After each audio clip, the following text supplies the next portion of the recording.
आज ये बीजेपी के कार्यकर्ता और बीजेपी के नेता मुंह छुपाते फिर रहे हैं। इनमें वो औकात और वो ताकत नहीं है जो सच्चाई के सामने ये मुखातिब हो सके।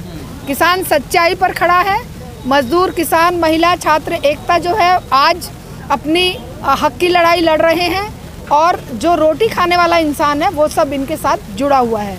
केवल वही लोग कुछ और खाने वाले होंगे शायद जो आज इनको बदनाम करने की बात करते हैं या इनके खिलाफ कोई और आवाज़ उठाते हैं। लेकिन मुजफ्फरनगर से वीडियो आ रही है, खबर है कि आपस में लोग झड़प रहे हैं वहाँ पर, कुछ बीजेपी के पक्ष में, कुछ किसानों के पक्ष में। देखिए, ये जो छुटपुट बातें होती हैं ना, ये शायद इस आंदोलन को कमज़ोर करने के लिए बहुत हाईलाइट की जाती हैं। आप घर में भी बैठे हैं, आप किसी छोटे बच्चों को कहेंगे बेटा एक गिलास पानी देना, वो कह सकता है मैं तो नहीं लाता, आप लेके पी लो। तो इस तरह की बातें घरों में भी होती हैं। और छोटी मोटी बात अगर मान लो किसानों के आपस के बीच में हो गई और उसमें जाकर बीजेपी उसे बदनाम करने की साजिश कर रही है तो वो उसमें सफल नहीं होंगे। आप छुटपुट बता रहे हो, मारपीट हुई है। हाँ, तो मारपीट होती है ना। बीजेपी वाले कहाँ क्या नहीं करते हैं, बीजेपी वाले कहाँ पर जाकर उत्पात नहीं मचाते हैं। उनको तो काम ही ये मिला हुआ है, उनकी तो एक तरह से प्रोफेशन ये बन गया है कि जहाँ पर भी आप देखें आंदोलन, उसे ध्वस्त करने के लिए वहाँ पे अपनी चालें चलें। अभी जैसे कपिल मिश्रा का ही मैं देख रही थी कि वो कह रहा है कि जैसे हमने 23 तारीख आज है, 23 फरवरी को दिल्ली दंगों का वो ये किया था, वैसा हम फिर भी करेंगे अगर किसान आंदोलन ऐसे ही चलता रहा तो आंदोलन के नाम पे ये जो कर रहे हैं उसको हम कर सकते हैं ध्वस्त। तो ये ऐसे गुंडे बदमाश लोग हैं जिनको अपने किए पर शर्म लिहाज और अपने ऊपर लानत भी नहीं भेजते हैं। ये इतने बेकसूर लोगों को दिल्ली दंगों में मरवा कर और आज भी ये सीना चौड़ा करके और उस बात को जायज़ ठहराने की कोशिश कर रहे हैं। और हमारे किसान भाइयों को, हमारे जो आंदोलन कर रहे हैं, जो इन काले कानूनों के खिलाफ एकजुट होकर पूरे देश में, ऐसा नहीं है कि ये जिनके कहे अनुसार हम ये कह दें कि भाई ये पंजाब, हरियाणा, उत्तर प्रदेश का ही आंदोलन है, ये पूरे देश का आंदोलन है। और ये बात इस बात से साबित होती है कि सरकार घबराई हुई है, इसलिए वो अपनी फौज तैयार कर रही है कि किस तरह से इस आंदोलन में लड़ाई झगड़ा, मारपीट या एक दूसरे के खिलाफ इसको खड़ा किया जाए। लेकिन संजीव बालियान जा रहे हैं गांव-गांव में और खापों से मिल रहे हैं। हाँ, तो अपने जैसे लोगों से ही मिल रहे होंगे ना। सच्चे लोगों से तो आंख मिलाने की उनमें हिम्मत है नहीं। सच्चे और सही लोगों से, सही किसान नेताओं से या सही किसान नेता छोड़िए, हमारा एक जो मजबूत किसान है उसके सवालों का जवाब उनके पास नहीं है। तो वो उन खाप पंचायत के नेताओं से मिलेंगे जो वो वाले होंगे जो बिना बात में किसी लड़की ने किसी लड़के से शादी कर लिया, लड़के ने लड़की से कर दिया और वो उसको मौत की सज़ा सुनाते हैं या उनको कहते हैं कि भाई ये गलत हुआ। ऐसे ही कोई लोग होंगे। अदरवाइज खाप पंचायतें भी अब मॉडर्न हो गई हैं और किसान आंदोलन को पूरा समर्थन खाप पंचायतें दे रही हैं। लेकिन अभी खबरें आ रही हैं जब से 28 तारीख की जो घटना हुई है कि खाप पंचायतें, सरकार के विरोध में पंचायतें हो रही हैं, चाहे मुजफ्फरनगर हो, देश भर में सारी जगह। लेकिन संजीव बालियान कह रहे हैं कि ये आंदोलन जो चल रहा है देश में खाप का नहीं है। ये तो देखिए कुछ भी कहेंगे। अब ये जब झूठ इनकी ना, जब इनके प्रधानमंत्री ही हर सांस में 10 झूठ बोलते हैं, जब प्रधानमंत्री हर सांस में 10 झूठ बोलते हैं, तो आप कल्पना कीजिए कि साधारण जो इसका कार्यकर्ता है या जो इनका MP MLA है वो कितनी झूठ बोलता होगा।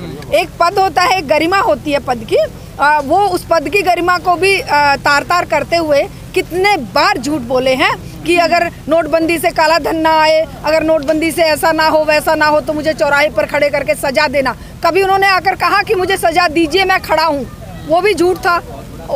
किसी तरह की कितने झूठ, कितने मतलब बार बार फिर वही बात आती है कि झूठ कितना ही बोलने पर वोट तो नहीं देती है ना जनता।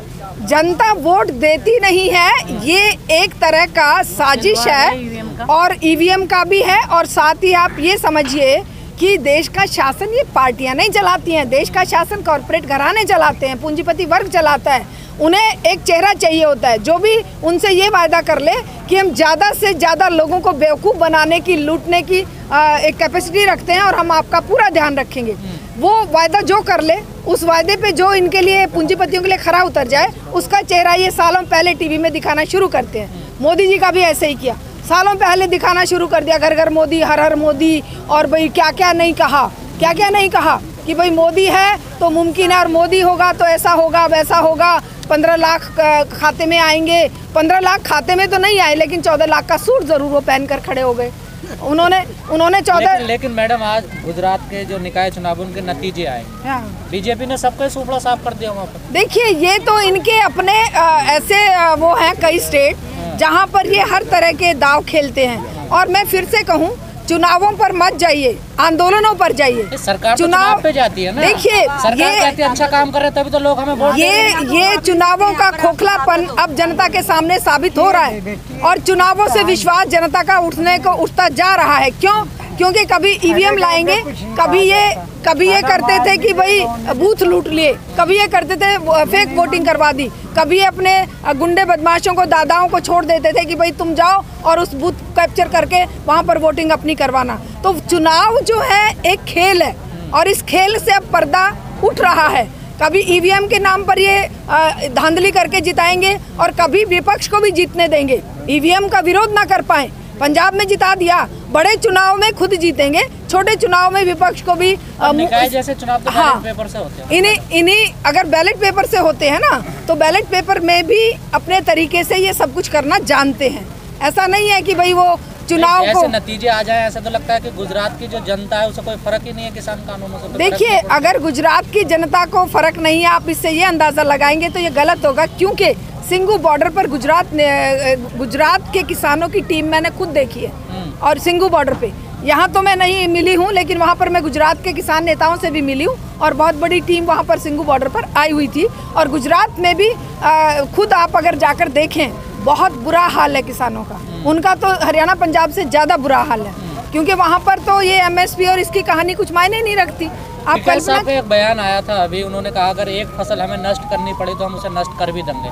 और कई जगह से वीडियो आई कि कुछ लोगों ने खड़े गेहूं पे अपनी फसलें नष्ट कर भी दी। देखिए ये इस बात को तो मैं जायज़ नहीं मानूंगी। चाहे टिकैत साहब ने किसी भाव में कही होगी, उनका भाव ये नहीं रहा होगा कि वो फसलें नष्ट करें। क्योंकि देखिए इस पृथ्वी पर जीव जगत का हर प्राणी किसान पर निर्भर करता है, चाहे वो चींटी है, चाहे वो बड़े से बड़ा पहलवान है, क्योंकि खाना किसान ही प्रोवाइड कराता है। एक चींटी भी अगर कुछ आटे का दाना लेती है तो किसान का उगाया हुआ लेती है। तो किसान ऐसी बात कभी करेगा नहीं। हाँ, ये हो सकता है कि गुस्से में वो जितनी मेहनत से अपनी फसलें तैयार करके काटता था और जिस हिसाब से वो काम करता था, उसमें अब रोष और दुख और कष्ट के कारण हो सकता है कि वो कहीं कहीं पर ये सोच रहा हो कि भाई इसकी जगह कुछ और लगा देता हूँ, इसमें ज़्यादा देखभाल की ज़रूरत पड़ रही है। तो इसको हम एक जनरल ट्रेंड नहीं मानेंगे। ये जनरल ट्रेंड नहीं है, ये इक्का दुक्का ऐसी बातें हैं जहाँ गुस्से में किसान ने ये सोचकर कि भाई क्या करें, अब वो वहाँ पर आंदोलन भी देखना है और इधर भाई ये गेहूं को तो ज़्यादा पानी की ज़रूरत है और वही चीज़ों की ज़रूरत है, इसलिए चलो इसकी जगह हम ज्वार बो देंगे। ज्वार बिना किसी उसके हो जाएगी और पशुओं के लिए चारा हो जाएगा। लेकिन मैम जैसा पश्चिमी उत्तर प्रदेश का माहौल है, जैसे संजीव बालियान जा रहे हैं, कुछ खा पे उन्हें बैठा भी रही है, कुछ उनका विरोध भी कर रही है, तो क्या 50-50 है मामला? नहीं, ये समझ लीजिए 90-10 हो सकता है, 10 हो सकता है उनका, बल्कि 90 से ऊपर ही हमारा किसान आंदोलन बुलंदियों पर है और पूरे देश में है। और पश्चिमी उत्तर प्रदेश की बात करिए, चाहे पूर्वी उत्तर प्रदेश की करिए, चाहे बंगाल, बिहार, उड़ीसा की करिए, चाहे आप राजस्थान और गुजरात की करिए, सब जगह पर किसानों के दिल में एक आग लग चुकी है कि पूरी ज़िंदगी हम क्या मजदूर से भी बदतर जीवन जिए। तो ये बात आप मत कहिए कि भाई 50-50, ये 90-10 का हो सकता है।